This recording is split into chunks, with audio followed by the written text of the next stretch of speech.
Hello viewers. For a while, I've had this old Raspberry Pi Zero laying around. This is the original model, without Wi-Fi, without anything. It's the original one. So, since it was just sitting in my drawer for a while, I thought, what could I do with it? And from our good friends at AliExpress, I found this, which is apparently called the GamePi20.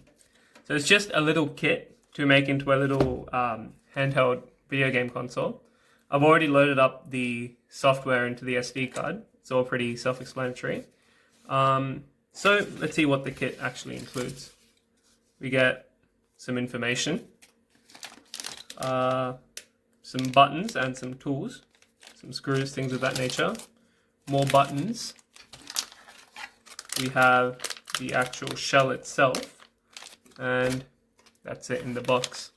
Now, there's plenty of guides on the internet for how to assemble this thing, so we'll just time-lapse that.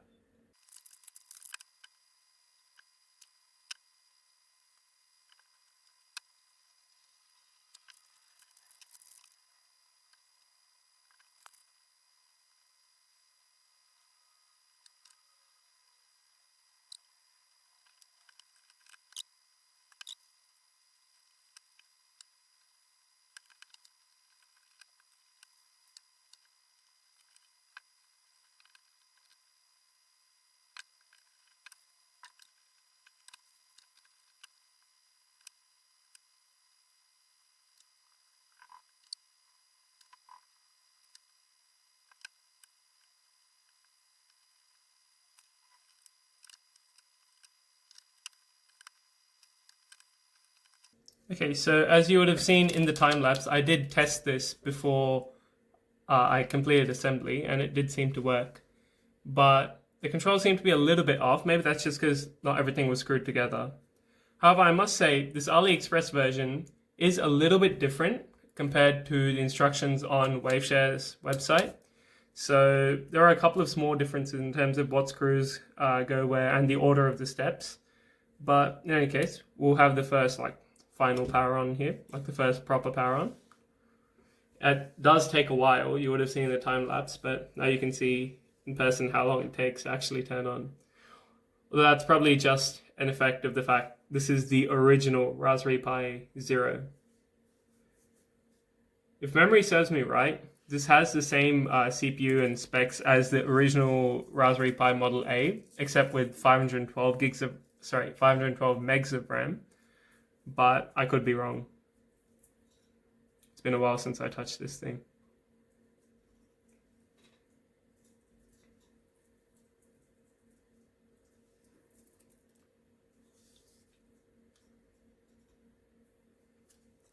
Now, as you can see, while we wait for it to turn on, all our ports are up here. Our power switch, we have our micro HDMI output. We've got a headphone jack, power USB charging. So these two are coming from the Raspberry Pi itself, and this is a charging board of the GamePi20 PCB. There we go, we've got something now.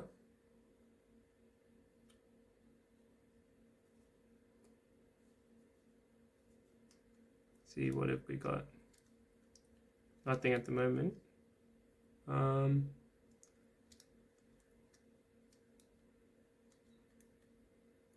Press select, the screen goes dark.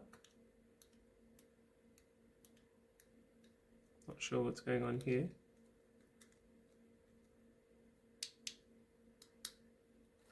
Configuration.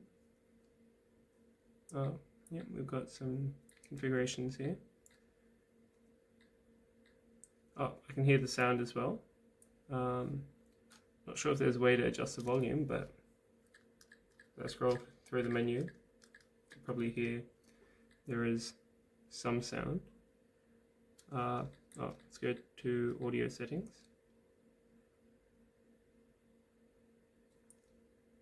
Failed to find mixer elements. Looks promising. In any case, I'll figure out the software side of this in a bit and I'll report back.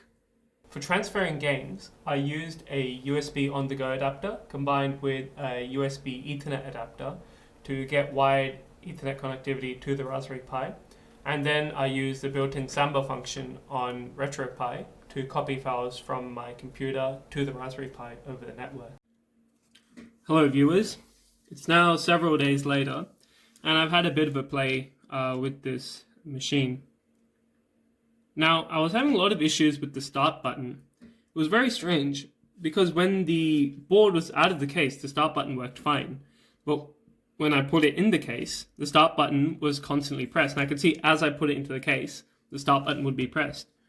Now, this would indicate some kind of short circuit grounding issue type thing where the start button is being triggered by the metal chassis. But putting insulating tape pretty much everywhere didn't resolve the issue. So really, I'm not too sure what's going on with that. Maybe it's just an issue with my unit. Maybe it's something I did with soldering the headers onto the Raspberry Pi. I'm not sure. In any case, I've just remapped start and select to the shoulder buttons, and that solved my issue. Now, I've got my start menu by pressing the shoulder button, which is fine.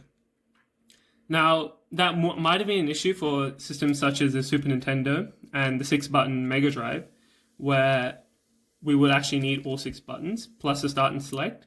But as you can see, this is nowhere near fast enough to actually run Mega Drive games. So I'm going to launch Sonic & Knuckles here. It takes a little while to actually launch, as you can see.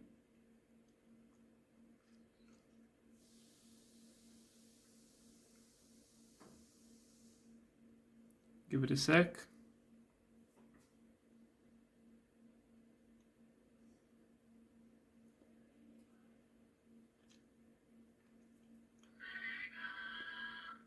The speaker is very quiet, I must say.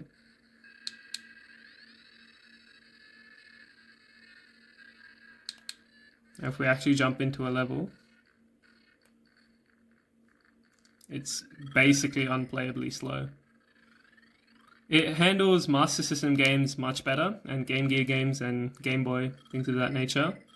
As you can see, this is just not fun. We close the game. But if we launch, say, a Game Gear game, let's find Sonic.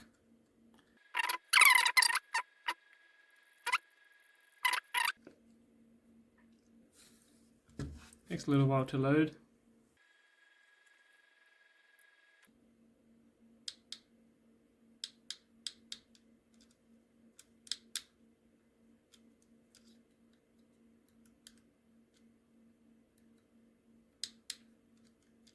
Sonic 2. And my controls aren't working for some reason. They were working earlier today. Not sure what's up with that, but as you can see, the speed of the game is much faster and it is actually playable.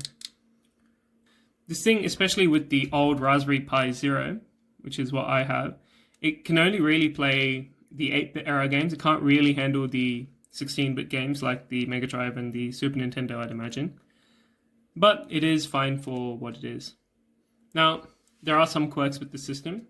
As far as I can tell, the instruction manual did mention something about a potentiometer to adjust the volume, but I couldn't find any such thing, so you got to go to sound settings.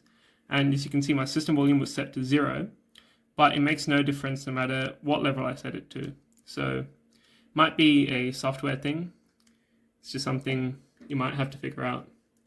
Additionally, these buttons here, they're not held in the rotational axis in any way, so I can just rotate them with my finger, as you can see. And same with the direction arrows. They can just be rotated into whatever direction you feel like. It's not ideal, but I mean, it's alright for a $40 toy if you had a Raspberry Pi laying around. And it is a bit more flexible than some of the other systems on the market, since it is running on a Raspberry Pi, and you can, if you have sufficient skill, adjust the software to your liking. Now, in terms of size, the system is about the same size as a Game Boy Micro, which I've got here for comparison, but it is a fair bit thicker than the Game Boy Micro. My Micro is not in the greatest shape, as you can see. So in terms of the screen, I think the Micro screen is slightly bigger than the one on the GamePi20, as you can see. In terms of brightness, they're about the same, although I would say the GamePi20 is a little bit brighter. So this is on the Game Boy Micro's maximum brightness. But the Game Boy Micro does have adjustable brightness, which, as far as I can tell, this machine does not. However, the Game Boy Micro certainly has a much louder volume. That's actually audible compared to the GamePi20, which is very difficult to hear. And as far as I can tell, there's no way to adjust it. So yeah, in conclusion, it's a fine system for $40 off AliExpress. Not much to really complain, but I would recommend that you have a fairly good understanding of Linux and the Raspberry Pi to fully configure this and make the most of it. It's been a while since I've played with Linux, and that's really showing in my lack of ability to configure this properly. Thank you, and see you in the next video.